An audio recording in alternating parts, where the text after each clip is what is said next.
Hey, everybody, and welcome back to this episode of Transit Tangents. My name's Chris, And I'm Lewis. and today we are talking about the tale of two terminals.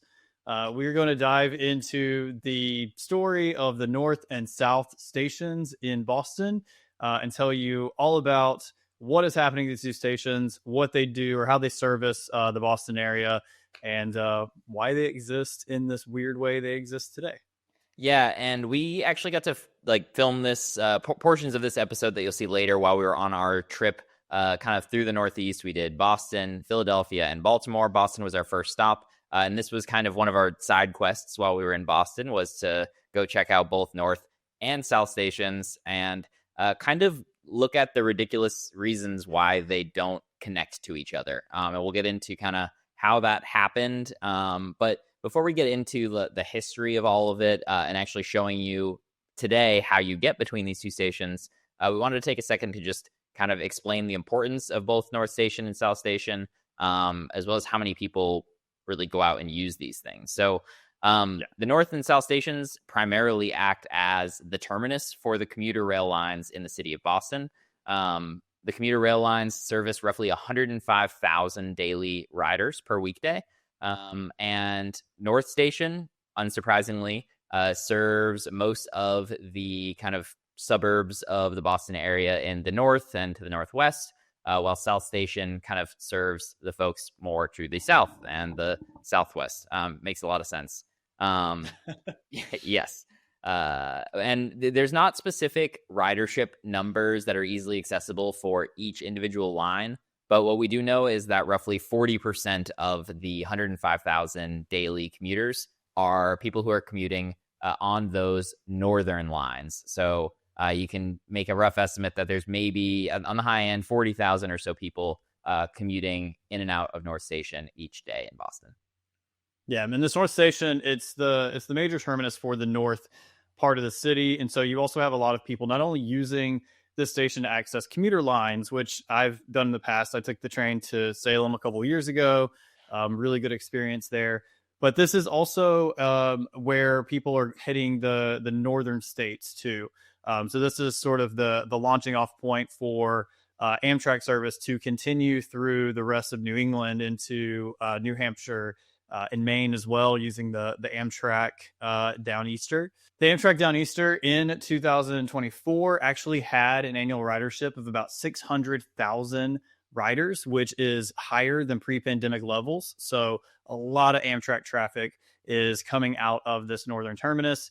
And then looking inward to Boston, this is also a central hub for a lot of the internal connections to the city, where this station has connections to the green and the orange subway lines as well. Totally. And one other kind of fun fact about North Station is that it literally sits underneath the TD Garden, which is home to the Boston Celtics and the Boston Bruins. So it's a really important hub for getting folks to and from sports games, specifically for basketball and hockey there. So it makes it for easy access for folks who are riding on the subway, as well as on the commuter rail, at least if you're on the north side of the city. But moving on, though, South Station, again, plays a very similar role, but for the south, has 8 commuter lines, and it serves roughly 60% of that 105,000 daily commuter rail traffic. So, maybe 60,000 or so. Maybe not everybody's going directly to South Station or North Station, but they're going to be a lot of them getting close.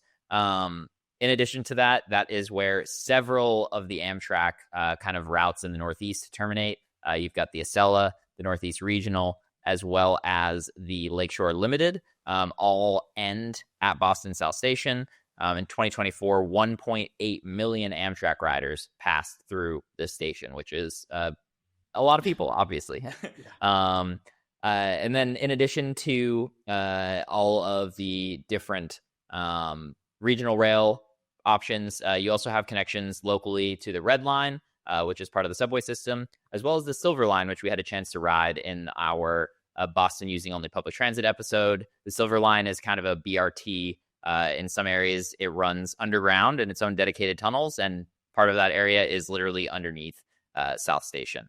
One other cool thing about South Station, though, that Chris and I got to go check out was the bus terminal, which I think we were both pretty impressed with. Yeah, absolutely. The bus terminal, it opened in the 90s with about 29 different gates. And when I say gates, it feels like an airport. This is probably one of the nicest bus terminals or bus stations I've ever been in. It was very clean. You had, I think, a McDonald's and some other stuff happening in there if you wanted. So nice, it's got a McDonald's inside.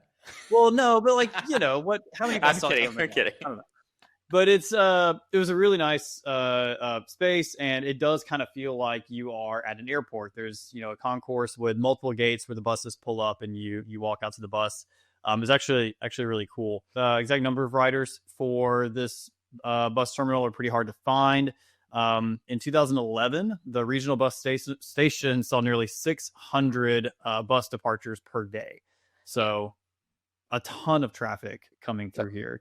Totally. Yeah. And part of the reason it's tricky to track down the exact numbers for this sort of stuff is there are a whole bunch of different bus companies that all utilize this space, ranging from like bigger kind of, Flixbus, Greyhound type stuff. But also in the Northeast, there are a lot of like regional bus services. You've got the Concord coach lines, you've got C&J, you've got Peter Pan, you've got all these different kind of options. I think like Dartmouth has one as well. Like there's a whole bunch of different companies that all sort of utilize this space in South Station, and trying to kind of go through and figure out all the different departures is tricky. But yeah, that's stat from 2011 is pretty interesting with over 600 buses is pretty wild. But you would think, though, that given the amount of people traveling on both the commuter rail lines, on the buses, on Amtrak, again, you've got 600,000 people riding the Downeaster at North Station, 1.7 million people from Amtrak passing through South Station.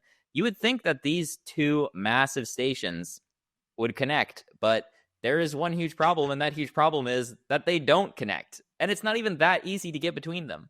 Yeah, and as Lewis said at the top of the episode, we took this as a side quest during our Boston trip, and we decided to go to the stations and see just how easy or how difficult it was to connect between the North and the South Station. You'd think it'd be really easy to get between where I am at North Station and where Lewis is at South Station, right?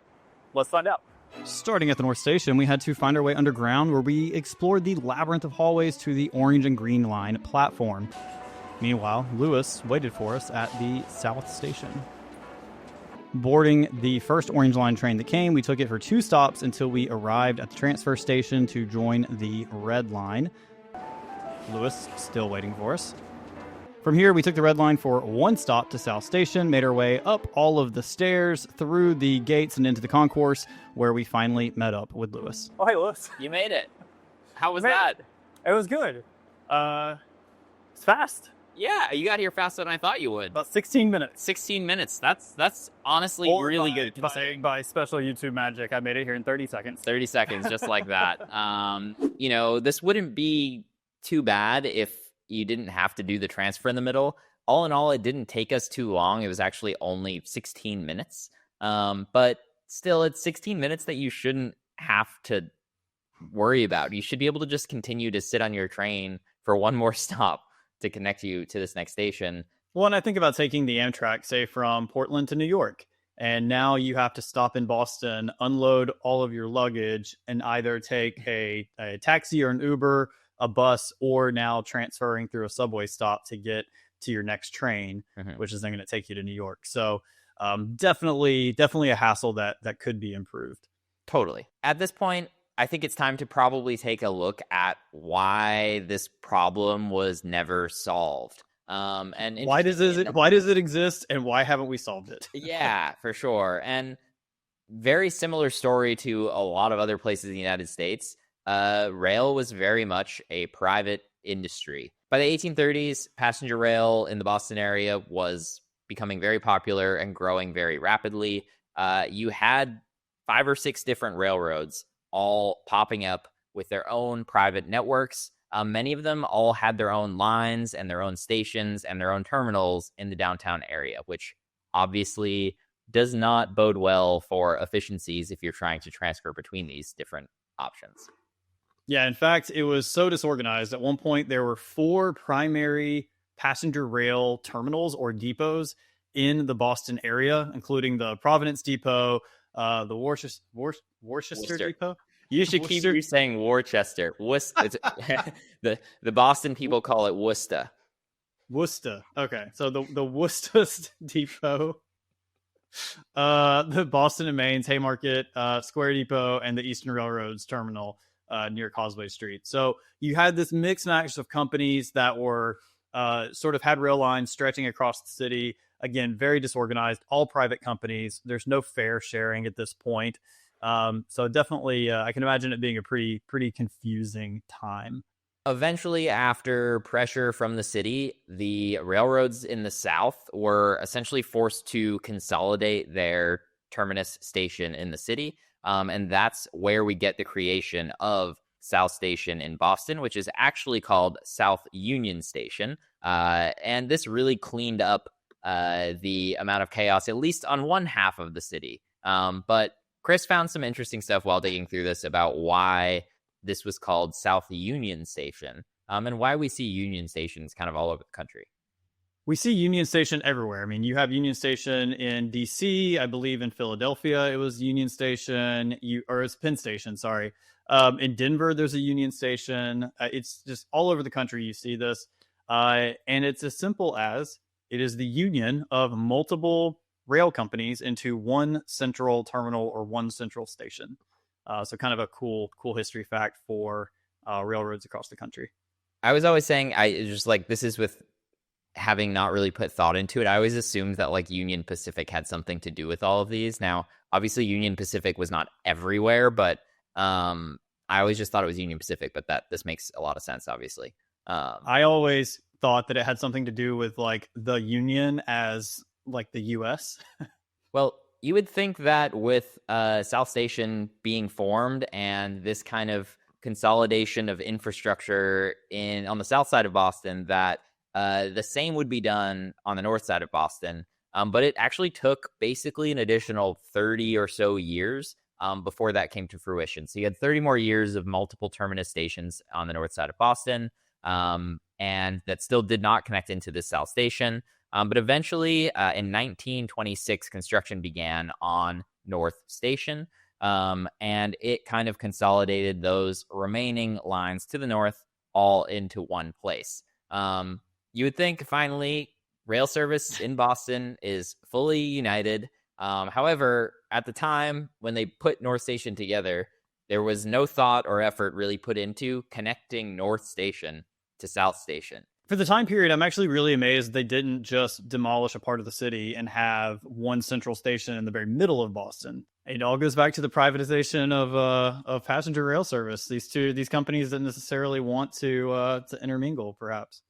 One of the cool things about the North Station is that it was really innovative for its time. It was incredibly modern, but also it incorporated a sporting venue with the station from the start. Which really hadn't existed anywhere else. And it's a legacy that continues to this day at the North Station with the TD Garden Center? Formerly the Boston Garden. It should probably just be the Boston Garden, but whatever. So the North Station, it's finished around 1930. As we were saying, it surprises us that they didn't necessarily have the foresight to connect these stations beforehand. But there were plenty of people at that time who were really pushing for this connection to happen. So now we're in the 1930s. The Public Works Administration is in full force, and the Works Progress Administration, looking for ways to employ the American people. You keep in mind, we're sort of in the Great Depression era, and they really looked at these large infrastructure projects. They set their eyes on Boston with a plan to connect the North and South stations with a rail terminal. So finally, here's the plan. Here's how we're going to connect them. We have all of this labor to do it, and it's going to happen. But it didn't happen. And one of the reasons it didn't happen, and this is going to be a recurring theme over the century, is that the funds just weren't there. Again, we're in the Great Depression. It made this a very politically tricky project to do.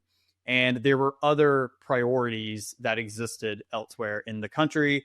Other New Deal priorities like roads and bridges and dams like the Hoover Dam and other power projects. And then, as we talked about before, the railroads were still privatized, and there just wasn't the cooperation needed between the companies to finally bridge that gap. Now, this wouldn't be the only attempt at trying to build a north to south station connector. Fast forward to the 1970s, the MBTA was trying to work with Penn Central, who at the time was the largest railroad in the United States. They were studying the possibility of doing this exact same thing, building a tunnel between the two terminals. There was a lot of good reason to look into it at the time. In the 70s, you've got rail ridership declining as everybody can afford a car now. But with that, you have massive suburban sprawl, car congestion. Think about Boston traffic. At that point, this is pre-Big Dig. You don't have the tunnel going through. You've got a double-decker highway running right through downtown Boston. And there was some, federal interest in actually supporting these sorts of projects. And it felt like all of the pieces were in place to make this happen. Unfortunately, Penn Central goes through a major financial crisis, and their end of the deal is starting to seem like it can't come through. Politically, it starts to become less of a popular idea. And unfortunately, it basically fizzled away and once again was never completed. Then we fast forward to the next attempt, which was in 1984. Congress actually passed funding to make this connection happen. So for the first time on the federal level, Congress says, no, we're going to pay for this. We're going to make this vital rail connection actually happen. It was part of a broader federal transportation bill where they approved $5 million to study this. In today's money, that's about $15 million. And the funds were specifically for creating the preliminary design and the engineering for this north-south rail link. Again, this was a period of time where the gap that existed in Boston was, again, a federal focus. This is a critical infrastructure project that needs to be completed. So it passes Congress. It moves on to the White House, where the president should sign it. However, 1984, Ronald Reagan is president. And famously, this is around the time that I think public transportation projects started to fall out of favor with conservatives. So President Ronald Reagan, he vetoes the entire transportation bill, objecting to what he calls unnecessary pork barrel spending and federal overreach in local transportation planning. So we could have had it if only it wasn't for Reagan. And that was the third attempt. So here we are, attempt number 4. We're in the 1990s now. I lightly mentioned the Big Dig before. That's what's going on in the 90s in Boston, is planning for the Big Dig, which is burying I-93, which was a double-decker highway that cuts right through downtown Boston, and burying it under the city. That project obviously that is like the classic example of like way over budget, way past time due. But it's done, and it's like made downtown Boston such a more pleasant space on foot, in the actual city compared to what it was before. But this would have been the perfect time to consider, while you're down there already doing this tunneling work, major transportation project, to complete both of these projects at the same time. It was seriously considered as an add-on to this huge project. There was a whole bunch of different alignments and engineering, schematics and scenarios that were drafted up for it. And ultimately, it was excluded just given the sheer costs and undertaking of the Big Dig at the time. But this was a huge kind of blow to the north-south rail connection as a whole for a couple of reasons. But primarily, if you look at a map of Boston, the Big Dig essentially connects I-93 in a way where it splits right between north and south stations. So that means if you're going to go from South Station to North Station in a tunnel, underneath, like you have to go under or over the Big Dig. You can't go over the Big Dig because you've got downtown Boston. You can go under. However, it's really tricky because you need to get the trains from South Station. They need to go down to get under the Big Dig, and then they need to come back up again to get to North Station. And those grades, now that this wasn't done during the Big Dig, are like just barely feasible. There's some good visuals from the North-South Rail Link website that talk about this, and it's about a 3% grade down, and then flat for a quick second to get underneath, and then it's about a 3% grade back up, which doesn't sound like a lot if you're walking or something, but for a train, you can't go much more than that without running into issues. So it definitely complicated things quite a bit not having this done and thought out while the Big Dig was being undertaken. So the Big Dig was a bust for rail connection. And then we move into the 2000s. So here we are, brand new century, tons of opportunity out there. Romney is now the governor of Massachusetts and is actually in favor of transportation spending. Governor Mitt Romney, he actually endorsed this connection between the North and South terminals. He commissioned a formal feasibility study, evaluated a 2-track versus 4-track solution. They identified portal locations, tunneling logistics, and costs. They did all the estimations, and it came out to around $4 to $8 billion. Again, he endorsed this in principle, but when it actually came time to, fully fund and put the money there, the political will just kind of evaporated. Mitt Romney leaves office, and unfortunately, the project just didn't move forward. And then the last attempt here in 2016, 2018, the Massachusetts Department of Transportation kind of decided to reevaluate this whole project again. There were some studies that were reopened. They were able to reaffirm that, yes, this is still technically feasible to be able to do. It's not impossible. But, again, like we said, it's definitely more complicated now than it maybe would have been, pre-Big Dig, or any of the other, I don't even know what number of attempts we're at here now, but any of the 5 times before. The estimated costs at this point were just going up, as you would expect, as everything has gone up like crazy in regards to infrastructure spending in the United States. The estimated costs at this point were now somewhere between 12 and 21 billion. That's a bit of a wiggle room there to play with. Support from all the right folks that you needed as far as the groups that would be working on this sort of thing: Amtrak, regional planning groups, city. Unfortunately, though, politics gets in the way, as it always does in the United States. Well, that sounded like a real doomer thing for me to say right there, but it's true. It's been true lately. It's been true. And the governor, Charlie Baker, instead prioritized expanding the capacity at South Station, saying that that's more practical. It's like, okay, yes, sure, you probably do need capacity upgrades at these things in time, but that's nowhere close to the same level of project or project benefits that you would get from actually connecting these 2 stations together. So yeah, and the interest is still there. I mean, we're now in the 2020s and quickly approaching the 2030s. Don't like to think about that. And the current governor continues to express interest in reconsidering this north-south rail link. There are plenty of advocates in the city of Boston who are citing reasons like climate goals, regional equity, and the federal infrastructure window that did exist during the Biden administration that has somewhat closed in the Trump administration. And then there's also still federal support with people like Representative Seth Moulton, who is a huge advocate for this, Senator Ed Markey. All of the interest is still there. It needs to get the political will to finally make it happen. And that leads us to the last part here, which is, will it ever happen? And the answer is maybe. It's technically possible, as you said, Lewis. The geography is very complicated. Somebody has described it, and I don't have the exact quote, but it was described as performing open heart surgery on a crowded city while it's still awake. For all of the reasons that Lewis has already mentioned. You have the Big Dig that's in the way. You have a ton of historic architecture that you can't really disrupt. The subways are also there. Boston is one of our oldest cities, so there is a ton of stuff that is underground in between these 2 locations. And it's a very, very dense environment. Also, Boston famously port city and has really close proximity to water. And the Big Dig, if anybody else grew up watching Modern Marvels and looking at every episode about the Big Dig like I did, you learned all about how like water seeping into the tunnels was such a huge issue for the Big Dig. And that is going to continue to be an issue if they, make this project as well.